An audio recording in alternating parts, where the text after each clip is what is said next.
This record to me felt like the band was in perfect harmony. Yeah. Like every song just flowed so well. As an album, as a piece of art. Number one, Taylor Swift. No, what? Wait, but at the end of the day, I'm talking about my family, and you kind of feel like a bit of a snake. Hello, Swim Deep. Welcome to the ManOverboard Podcast. Hello. Thank you so much for joining us on a pretty large UK tour. You said it was a heavy night last night. How's the tour going? Yeah, man. I mean, it wasn't that heavy. Like, he doesn't drink, and I don't drink that much. I'm a professional now. Yeah, also we had like 2 men down like from 2 previous was days. out, I was out. He like fainted the night before because we still don't know what it is, like food poisoning or something. But yeah, it's either food poisoning or E. coli. I think that's the same thing. Yeah. Oh, is it? Do you have like? Can you like? You know how Joe Rogan has like a fact checker guy? Yeah. We'll be like, Jamie, just can pull you it up. Jamie, pull that up.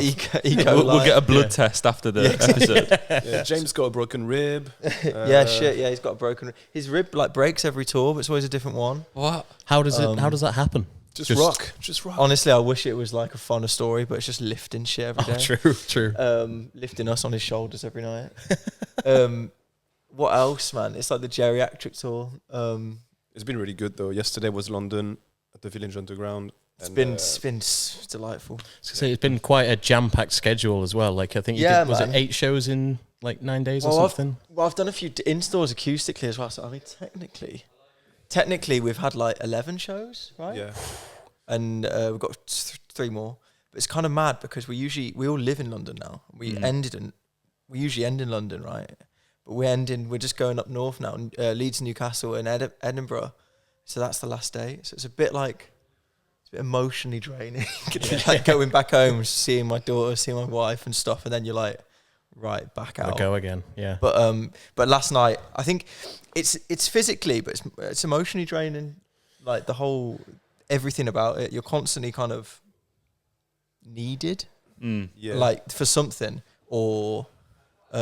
For something like this. It's good for us because we're promoting the album and we really appreciate when people want to talk to us. But yeah, it's you kind of and we share hotel rooms. You don't really get any time on your own. So we have a build-up period as well. Like however long the tour is. Like if it's like 1 week long tour, then we kind of like feel like it's peaking after the 3rd day or something like this. Yeah. And now it's like 2-3 weeks, and it's like like the first week was like. Yeah, like sort of like building up, towards being like really tight and we're on tour and it's amazing kind of thing. And now it feels weirdly after London. I could go on for like another. This is what I'm saying. This is what I'm thinking as well. Yeah. I know we're just moaning about it, but got your second win now. This is actually where they like, where it separates the men from the boys. I guess. Yeah. It's carrying on from here, and I think we were tightest we've been as a band last night. And I'm just like, I just want it to carry on. But it's hard because the different venues that we play as a small, medium band or whatever, sometimes we'll get clubs like this. Sometimes it will be bigger venues like last night in Village Underground where you got room to move and put on a proper show. And then tonight, it's hard, man, because, it's hard to get into a flow and it's not like that. But you just have to be dynamic with it, I guess. You have to play to the room size and stuff. And you mentioned the new album there. There's a big star outside. Yes. I absolutely love it. I feel like it's a really big evolution for the band. I think it's got a lot of deep messaging, a lot of strong messages throughout it. What was it like diving into some of those emotions and family life and etc. and writing songs about that? Yeah, I mean, it's hard. It's like I did have a big think about it before because... At the end of the day, I'm talking about my family, and you kind of feel like a bit of a snake. Like I haven't, you don't reveal everything, but you kind of, and it's you kind of revealing stuff that isn't bad. Like everyone's gone through these things, but if I was a parent and my son was, I am a parent. If my daughter grows up and was like, get used to it. This bit of my childhood was traumatic, I'd be like, oh man, like. I must have done something wrong, but you don't do anything wrong. It's just you're in a relationship with your kids, right? And you're in a relationship with your parents, and that relationship goes through things, and you just have differences going on, and there's things that happen out of your control. And I don't know, relationships are relationships. So it's parents are people. Yeah, man, exactly. And there's nothing. It's hard to talk about it, but I was confident, and these guys made me feel confident about it. Bill Ryder-Jones made me feel very confident about being raw and open on a record, because he does that, and you can do it in a beautiful way, and I think in a way that sounds good but is also relatable. And I think that's what we've always wanted to be, is to make music that resonates and that people can listen to and feel comfortable with what they're feeling as well, because someone else is putting out there. Yeah, I think it's important. I think that's one of the most important things about music. And I wanted to read a line actually from the opening song of the new album, because as soon as I turned it on, the first line, there's sometimes I wouldn't want back and others I would like. And then it leads on to, with her it gets better. What's it like writing about such a positive, strong emotion as well and putting that out there? With her it gets better. Just that line in itself captured me. Because when you're in a happy relationship, it makes all the difference in life. Yeah, it definitely does, man. It's a savior. And the contrast in those two lines, there's sometimes I wouldn't want back and sometimes I would. You're not looking back and regretting anything, but you're thinking there's some times in the childhood that you would want back and you cherish so much, and there's some that you might not really. And that's fine, because it gets better. And you kind of go through these relationships that make you feel like that could be better. And, relationships are hard work, man. And that takes work. And you should be prepared for that. And I think, I want to say it's cop out, because I think it's good when some people separate, like my parents did. But I think it takes a lot of work, and you've just got to, it's the journey, isn't it? Yeah, you touched on Bill Ryder-Jones in that last bit there, and he was the co-founder of the Coral, wasn't he? So and just an amazing songwriter all around. Yeah. What was it like working with him on this album? Yeah, like amazing, like kind of like eye-opening as well on a lot of subject. Something I always like refer to is like that. We had like DMCs, like he took us like one-on-one. He's a mentor. Like, kind of like I remember like James's and Bill's moment. Yeah, in Brussels at the pub. Kind of like all like drifted away. I was like, okay, let them have their moment. Then I had my moment like in the in the hotel room with him, which was like so nice. Same about family stuff. Like he said something about like death and parents dying and stuff like this, because that happened to me like a few years ago. And he was like, it's always yesterday, man. And it's kind of like, wow, shit. Yes, it's always like yesterday. Yeah, it is always yesterday. Like, I don't know, he said it so beautifully, but he's had a moment like this with everyone in the band. Yeah, I think that was an important part of it, because often with the way we work, the way that we write songs as a band, it's kind of like the producer will kind of focus, and Bill did focus, on my songwriting and getting those songs right, but he focused on us as how it was going to work as a band as well. Mm-hmm. And I think that was a new thing for us. I think the producers before have been amazing in making a record, but I think that was the thing that was special about this record. It got us all working together, and it's really hard to write songs and then kind of get 5 people to just do it in a way that is in a unique way, I guess. But it's the collaboration part of it, I think Bill really solidified. I was gonna say, it seemed like, in comparison, obviously you did a collaboration record not too long ago as well, and then this record to me felt like the band was in perfect harmony. Like every song just flowed so well as an album, as a piece of art, instead of maybe sometimes I listen to albums now and you hear individual songs and you think, oh yeah, you had them, but this is an album where the whole thing just flows. That's good to hear. That's definitely what we wanted from it. We weren't looking for instant gratification off like certain songs and stuff, or a sound. A lot of our albums have just been a sound. And Bill said to me, rightly so, I've always kind of not always, like sometimes hid behind the music. And I think the songs that have resonated in the past have been the ones that I'm, not hiding behind it. And yeah, I think it was good, man. We were in the presence of greatness with him. He's I almost get a bit annoyed when people say, not annoyed, but when people say to me, not like you did, but people are like, oh, from the Coral. And I'm like, man, the Coral were massive, obviously, but he's so much more. Much more. And he's he's eclipsed for me what what that band was. And I think the Coral are great. They're great musicians. And one great thing about them was just a group of lads that played really good music and jammed together.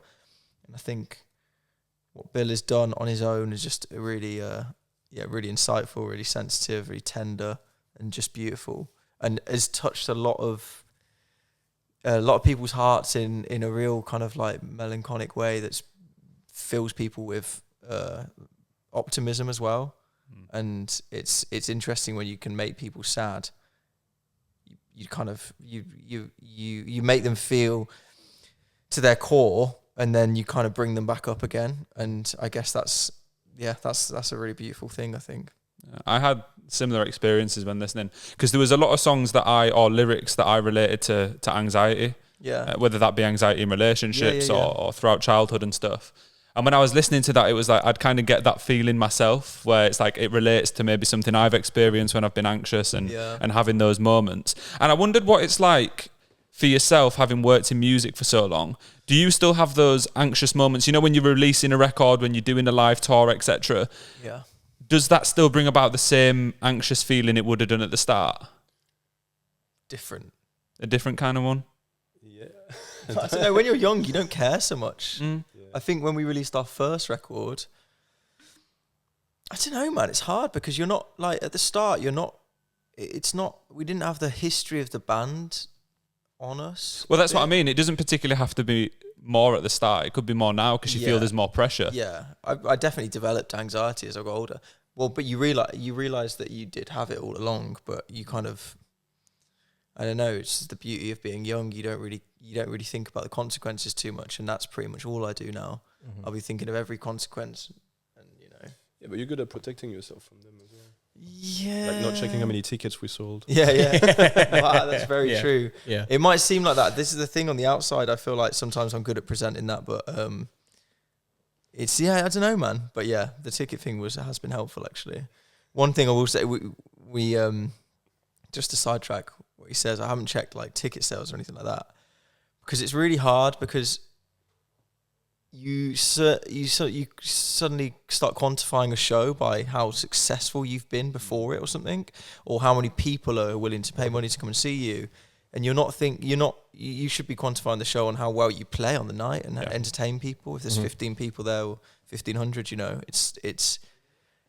it's a silly way to go into things. And I think being in the music industry 10 years and having seen success and seen buzz and been so easy before releasing a song when people are going to listen to it, I feel like that's something I know that people are going to listen to it, but it's like, it's there's definitely changes in those kind of things, yeah, for sure. On other bands as well, you once toured with, so you supported and the 1975 supported you. I've got to bring this one up. Tim gets really annoyed because they're one of my favourite bands. Yeah. Tim's not the biggest fan, to put it politely, but I love them. Yeah. And every time we do a podcast, there's somehow like a little link that I can bring up there. Through to them. How could that not be, I guess? We did an episode with Knucklepuck, a pop punk band from America, the other week, and they happened to have done a cover of Chocolate, so then I could bring it up there. Yeah. But I was actually, when I was researching this, I watched an interview that you guys did at Reading Festival, I think it was, many years ago, and you said that in the interview, because they just supported you, and you said, yeah, but we party harder. And I found that quite funny. It's very true, though. Yeah. But I wondered if there's any funny stories you can tell us from the road, maybe from the younger days, anything wild that's gone down on tour. That tour, I guess. Yeah. I mean, there's lots of stuff that you can't remember or can't be. I don't know, just weird shit. But that tour.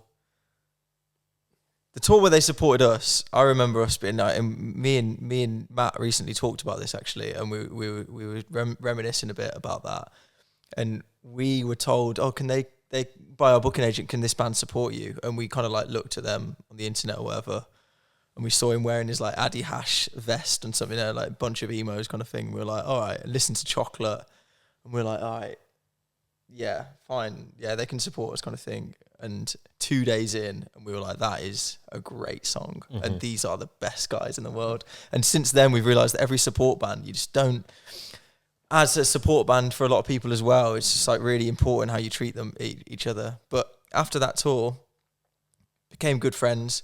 And then invited us to support them in Europe and America. And that changed our career and changed our, you know, trajectory massively, because suddenly we had a bunch of people being interested in American stuff. And on that tour, I remember I'd just broken up with my girlfriend. I'd just been dumped, and I was pretty heartbroken. And one of their crew had also been dumped. So they took us, they were like, right, we're going. They had money, right, even that early on. But they were like, we're all going to a strip club. And it was in Minneapolis, maybe? Okay. Or Atlanta? God, I want to say Atlanta. I feel like that's cooler for the story. It sounds a bit more dangerous, Atlanta, from what I hear online. And like, I mean, strip clubs aren't like they are in England, right? They're not they're not like creepy. They're not they're not. It's just a standard business. I remember going to one when I was like 16 and feeling like this was just a gross vibe completely. Like some older guys that I was working for, like I was working on a race course and like a burger van, and some older guys like took us there, and I just remember being like, this is not my vibe. That tends to be most people's first experience of strip clubs, doesn't it? Yeah. Anyway, so I was a bit like, oh, it sounds a bit weird, but it took us there, and it's just like, it's basically like being in like a club, right? And there's like a rapper performing there. Like a lot of rappers came up in strip clubs, like Gucci Mane and stuff. Mad. And I mean, it was a good night. Okay. I feel like that got to the point where you went, all right, I can't tell the next speech. That's fine. I'm not asking you. No, I will, because it's not even weird or anything. Like we went for like a dance or a lap dance or whatever, and I was like, I'm telling you, it's not my vibe, man. And we went and you sat on the sofa. And I said to her immediately, I was like, can we just chat? So we ended up having like an hour-long chat that 1975 paid for. And her name was Ryder-Jones. And that's where the new album came from. But yeah, we did the whole classic thing, man, which is just chatting to her, and she was telling me how she went to uni and stuff, and she's funding uni by doing this and whatever uni is called out there. It's called uni? Anyway. And then me being like, you know, being young and kind of like naive about this kind of thing, I was like, you know, you should get out of here. And she was like, what are you on about? Like, I like this. And it kind of hadn't crossed my mind that, like, you know, it could be, people could like doing that. It's quite a well-paying job, actually. I think like that kind of like, that blokey view that it's like a, you know, it's not like, it's like a kind like of blokes think thing. it's for them rather than it being the women doing it for themselves. Yeah. But yeah, so that was a story for you. No, that was a very good one, actually. That's probably one of the top three. It's up there, yeah, I reckon, yeah. Did you know when you originally saw on the 1975, when you first saw them, did you think, these are going to be massive? Because I often find it's quite hard, especially when a band's at the start of the career. I've seen people as support acts before and thought, and then they've ended up blowing up, but the sound evolves so quickly. Because even I'm the biggest fan. When I watch older videos of them, I'm a bit like, because if you compare it to now, it's a completely different production. It was definitely hard to predict that one, because to us, that was kind of like a pop punk thing.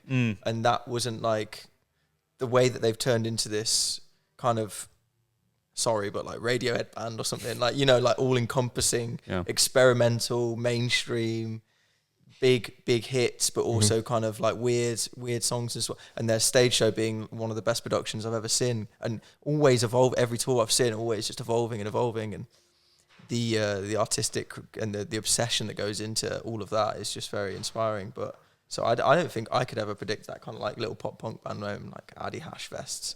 They were just going to be massive under. That makes me very inspired that, like, you know, this kind of like thing this production here can level up so many times, and it will. But yeah, it's kind of inspiring when you don't predict something to happen, it does, and it just works, you know.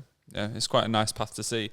There's a question we ask everyone on the podcast, and this is always one of the most difficult ones. We can ask all sorts of things, but people find this the hardest to answer. And it is for your dream festival. So we want a Friday, a Saturday, and a Sunday night headliner. Can be any artist, dead or alive. Dead or alive. We've had people make super groups of people that are still around and are no longer with us. Any band at all. Well, we had one. Do you remember? Actually, we had the same question asked in Leeds. Yeah. I can't remember. Wasn't you guys? What was it? Was it Elvis Presley, Dua Lipa, and... was that just like movies that are out? No, we just... Cav knows it. Like, we kind of like always like have that answer down. Oh no, it's too important of a question. Okay, I think the Beach Boys. Yeah, Beach Boys is a shout. That's a good shout. Marley the Beach Boys, and can I just say one? Yeah. Lionel Richie and the Commodores. Oh, that's not one we've heard before. No, yeah, and we'd play, obviously. Oh yeah, of course. You can support each night. We'd play bottom of the bill. Get and paid for Tim, not the 1975. And they'd probably be on mine. Be the headline of this podcast. Not them. Don't say it. Clickbait. We'll Photoshop Matty Healy onto a strip pole or something, and that'll be game over. No, who are some of your biggest musical inspirations? Because obviously you mentioned artists there that you love, but when crafting the new album, was there anyone you were listening to all the time, try to take a couple of sounds from? Yeah, we should actually add Verve to the festival. Oh yeah. But yeah, the Verve, Storm in Heaven, the first album. That was a massive reference point, and Red House Painters for me, like the kind of like on a lyrical level or a vocal level. Mogwai, yeah. Ooh, yeah. Just the kind of like the visceral rhythm and stuff from that. Yeah. A lot of slowcore stuff, borecore. I wanted some of the album to have points where you might get bored, but I think that's a good thing because it means that you start to reflect and you don't have like loads of things going on.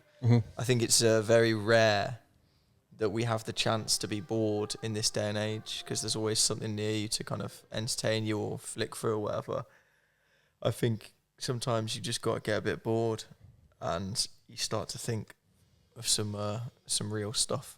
I think the album as a whole though flows really nicely throughout it, and I see what you're saying. I wouldn't really say there's any bits that are boring, but I can understand the kind of word, there's a lot of like lulls, almost kind of like ups and downs, reflection points. Definitely, yeah. Also, like bands like with beautiful instrumentalizations like Burt Bacharach and Dionne Warwick and stuff.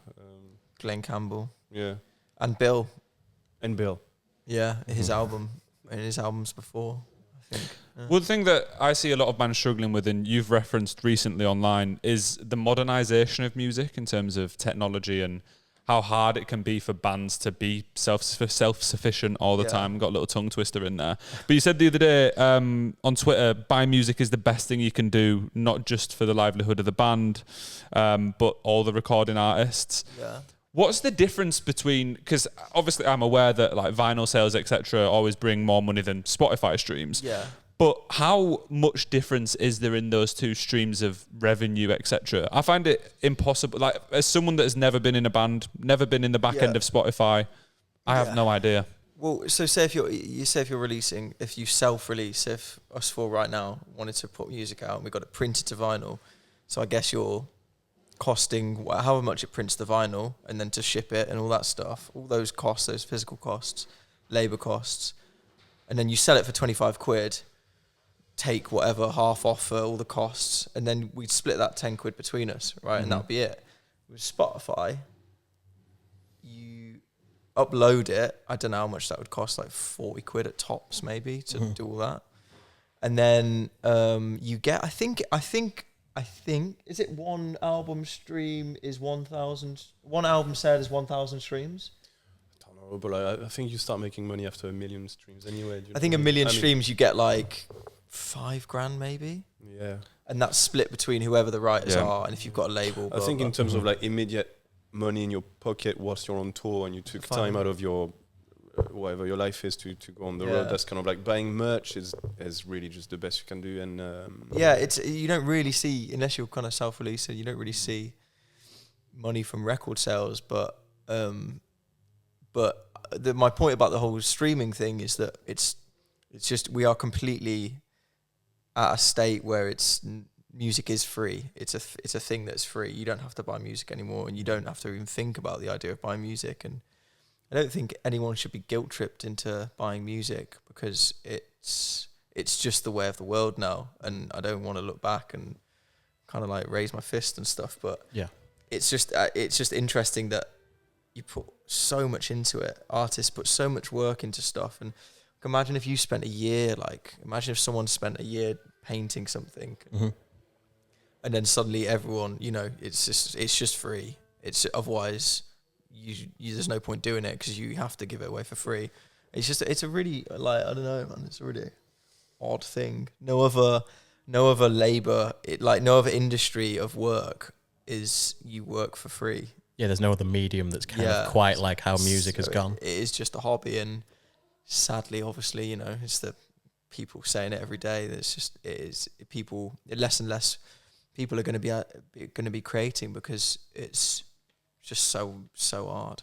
I think when you guys would have started out would have been around the advent of streaming and that kind of stuff. Yeah. So I think at that point, album sales and physical media was still quite large. Yeah, it was like the only way you could buy our first album, really. Yeah. Like I remember it being the only way you could really listen to on your iPhone or whatever.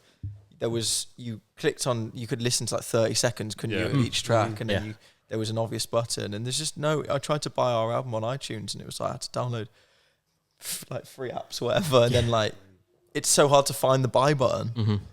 There's a donate button on Spotify, which makes me feel like we're like holding out a house. Almost, and that makes me feel even more ashamed to be a fucking artist. And it's just, I don't know, it's I don't want to moan too much because I feel so grateful that we're able to express ourselves. But we all have jobs, I'll be working at the bar on Wednesday, so. Yeah, I think that's the thing. And music, as you say, is such an important aspect of so many people's lives. Yeah. And I think that the reason I asked the question in the first place is I think there's a general thought amongst the public that anyone who's in a band is just rich. If you've got a couple million streams, then you're rich. I know, yeah. And that's just not how it is. And to be fair, I have seen a bit more of a resurgence in vinyl recently. I've gotten into it as well. Yeah, definitely. But you're correct. Everything else, if someone's getting a video game, they're happy to pay 70 quid for it to play it for 10 hours. Yeah. Whereas you listen to an album probably for more than 10 hours. Yeah. Well, it's the difference as well. When you own an album, you take so much care listening to it. And, when people used to buy music, you'd give it a whole listen. If you paid 7 quid for it or whatever, or you got a CD, you'd go home and you'd listen to it. And again, I don't want to do the whole like looking back with rose-tinted glasses and stuff, but because it's amazing that people in Taiwan can just listen to our music now, right? Yeah, and it helps us go and play there live and stuff. But it's people listen to, you can see it on the stats and stuff. I guess people just listen to like 4 songs and then they're like, it's all right. So they bin it off because it's free. It doesn't really, it's disposable. So because music's disposable, it brings down the quality of it, and it's just gonna, eventually be a bit grim, maybe. I think in the age of like TikTok and fast media and quick things, that people get very just distracted quite easily. Yeah. So it's rare for somebody to go onto a streaming service and say, I'm going to listen to this from top to bottom without going, this song reminds me of a different song. Let me put this artist on instead. Exactly, yeah. So easy to swap through the two. Yeah, I think the tide will turn though. There'll be a revolution.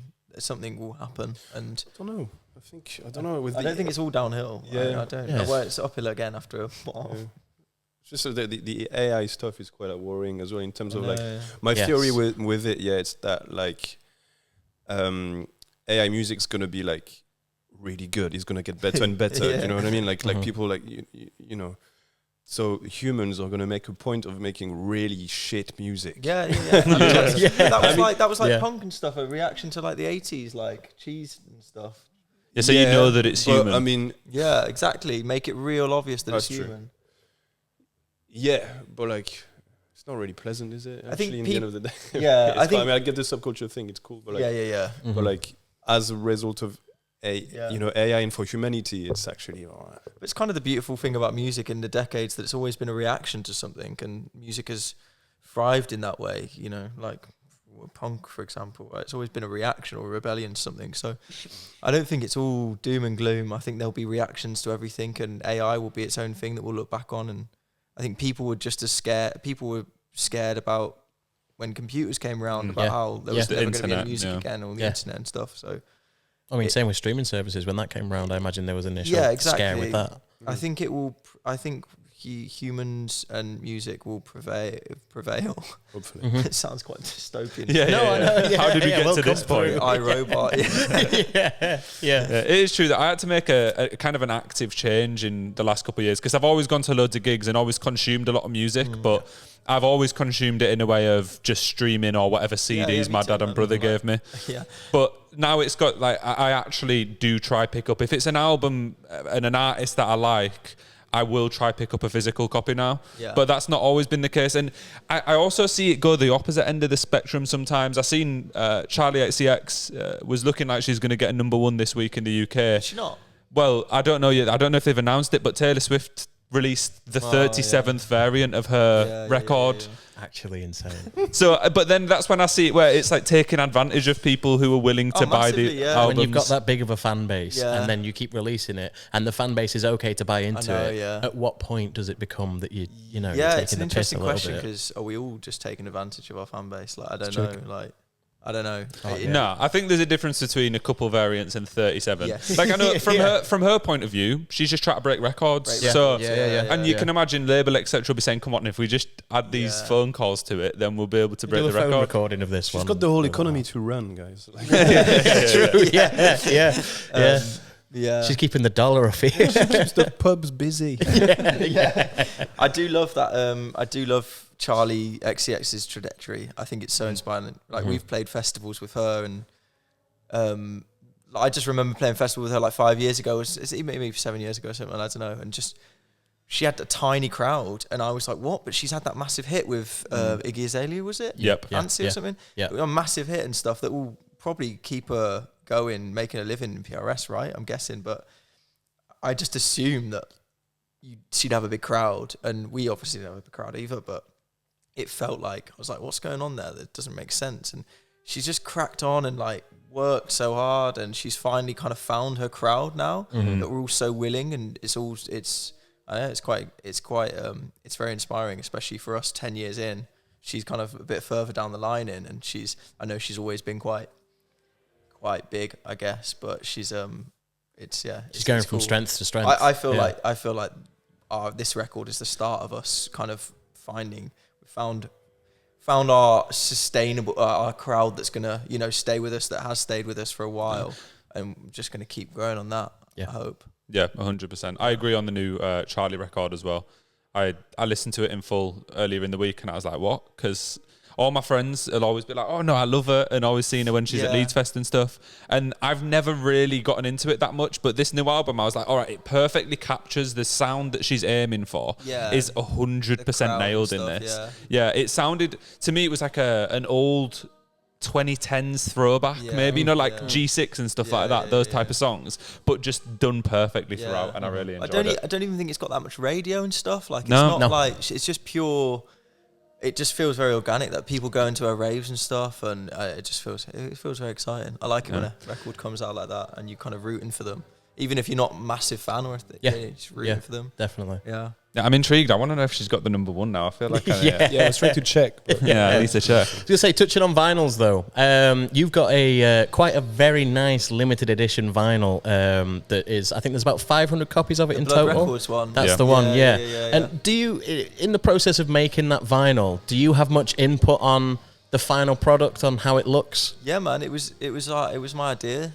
So like I kind of went to Craig at Blood Records, and we talked about it, and Luca, our creative director who's done all the artwork for this, put that idea together and made it good. I would have never been able to do that. I'm crap at that, but I think it was our idea to have a kind of like constellation and stuff. And sorry, number 1 Taylor Swift. No, what? Wait, but taking the number 3 spot is Bon Jovi, Forever.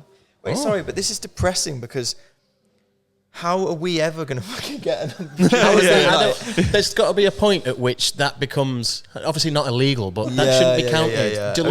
Deluxe version's fine, but when it's the 37th version of the album. Well, it's just, hopefully she goes number 1 next week or something, but it's a shame because all those crowds, like we've been playing to our in-stores, 10, 15 people here and there and stuff, and our shows like fluctuating.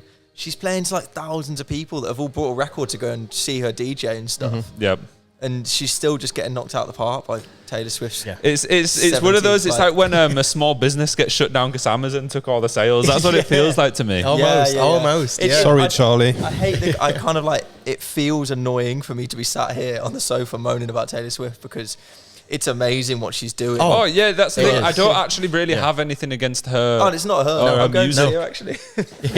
Yeah, I've got 2 tickets. My wife's a big fan. Okay, but, nice. Well, I am as well. Of folklore. She bought the 37th edition of the. Yeah, exactly. It's actually her fault. But I think it's. I mean, yeah, records or whatever to be broken, but that's sad. No, it's very sad. Yeah. But something that's not sad, last year was the 10th anniversary of Where the Heaven Are We. Yeah. I love that record. And actually, I've got one of my closest friends now. When I first became friends with him, it was one of the songs off that record that he sent me. It was the first real conversation we'd had. It was on Instagram or something. It was I put a festival lineup, like, who wants to go? And he was like, oh, Swim Deeper there. Sent me a track and I was like, oh, sick.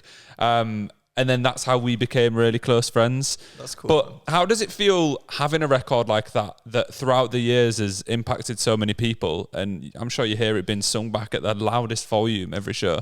Yeah, I mean, yeah, it's pretty amazing. It's pretty, when I'm feeling at my worst about touring and like being in a band and stuff.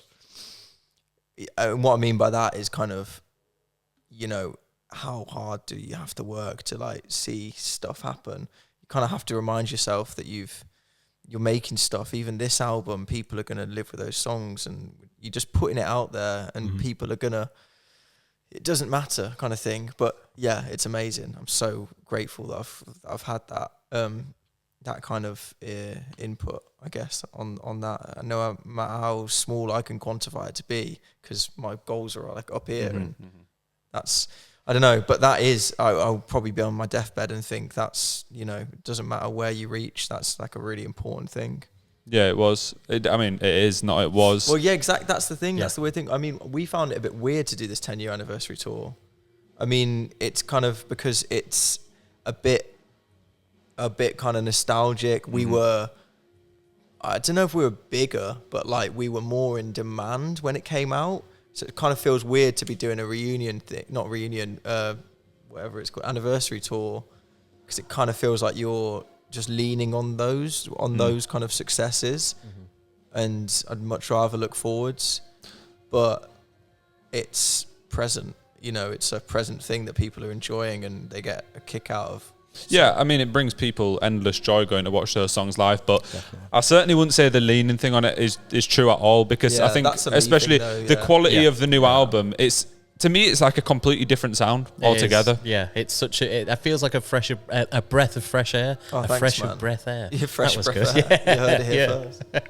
I think one of the things that people have said, it feels open and fresh and stuff like that, and I think one of the main things that we wanted to do was keep it open. And Danny, who mixed it, we really wanted, she worked so hard on it being open and not compressing too much. And, you know, you add all these things to stuff and it takes the dynamics and the soul out of it. And there's a time and a place, I think, you know, but I think stuff is quite heavily compressed nowadays, and it just feels quite, you know, life, the way we're talking. I think James Blake said this the other day on a podcast. The way you talk, you know, you're constantly making different levels and stuff. Then when you got a record that's just like that the whole way through, you know, it's not, it doesn't feel real. So we wanted to express that on the record, because there's points where I'm singing quietly and feels like I'm whispering, and points that I'm a bit more joyous or angry and stuff. So yeah, I think from top to bottom, like we've said before, fantastic. But personally, I really like the ending with Fire Surrounds and how it just topped the album off. And I didn't know I'd reached the end of the album until I got to that point, and I was listening. And you know, when it's just playing out, it's just going over. And then I was like, this feels like it might be the end. So I had to open up the album on Spotify, go through it, and go, oh no, I am. This is the last song. And I just thought that was such a great ending. That song originally was like literally going like. That was compressed as well. It was like literally like. It was like War on Drugs or something. Yeah, like non-stop, like distortion and like super fast-paced song, and like one of these Bill things, like it was like, what the hell is even that? Let's strip it all back. Just relax. It's a good song, but it's not it. Daddy chill. Yeah, it's true, and I think he did such a good job with that, because I think I think it was really hard to kind of just just calm down, you know, and it just helped the song so much. It helped it breathe and be more honest, and just feels real now. Did you know that was going to be the last song on the record when you wrote it, or did it evolve? I never wanted it. I never wanted it anywhere near the record. That song. I was one of those songs that. Actually, no. To be honest, we came up with it in the practice room. That's one that we came up with. Yeah, we played it on tour. Like, I mean, the rock version, like loads. So true. But like, But I thought it was just didn't represent the record. You know,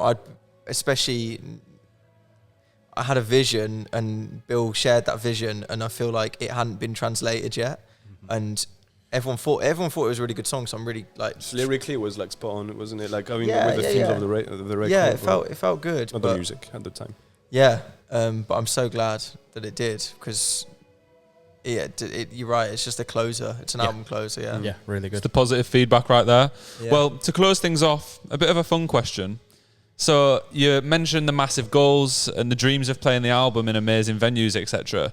What would be your dream venue to play in the world? If you could play it anywhere, it can be as far-fetched as you like. Someone said the Colosseum in Rome once. We had the Pyramids, which we didn't know there was a stage at there as well. Yeah, that was an interesting one. Or it could just be like Brixton Academy. It could be anywhere in the world. Yeah. I mean, I have always just said for like 10 years, I think I wouldn't be satisfied, because then I'd be like, well, what's next? But I think Madison Square Garden just feels like, but I'd get there and it's an arena. It's probably quite sterile or whatever, but it's just so legendary and I think there's something mentally about going to America that is very deeply inset that means success to me. And that means that people want you because you're going so far, and it's a whole new world, and it's, maybe not so much anymore, but it's the land of the free and stuff, and you can do anything there. You can build houses and the American ranches dream and stuff. I mean, that's just like my colonial fucking like. Well, there's that whole past ancestors coming out in me there, but there's the old thing about British bands like, well, did they make it big in America? Yeah, that was always true. the question you hear. It's the American dream, man, and I just I don't know. There's something about I love New York City. It's one of my favorite places. So, but. Nah, I don't know. I wouldn't. I don't think I'd rest on that as an answer. What about you? Probably Normandy, innit? No, I mean, that'll do. Like I'll play anywhere. I played in Oxford 2 days ago, like between 2-6, so I can play anywhere. Yeah. It's so true. I'll be happy. Madison Square Garden is legendary, though. Yeah, I think. Never played a stadium or an arena though. No, you did, but no. Yeah, we've played, but we haven't obviously not headline, but yeah. Pyramid stage, obviously. Be nice. I think. Oh yeah, Glastonbury. Yeah, that'd be pretty elite. Glastonbury would be very nice. We've made it to the other stage, but I feel like it would be nice to go back. It'd be very nice to go back, because it feels like it's like if you haven't scored a goal in a couple of seasons, You just want that. You need to score another one. Yeah, true. Yeah. Well, I think always be looking back at that one. I think you'll get there, especially with the sound of this new record. With this album, Thank that you goal very will much, come. Thank Yeah, you. Thank you. definitely. And thank you very much for your time. Thank you. Enjoy the show tonight. Thank you very much. Nice Really one, guys. appreciated it. Thanks, Thank lads. you.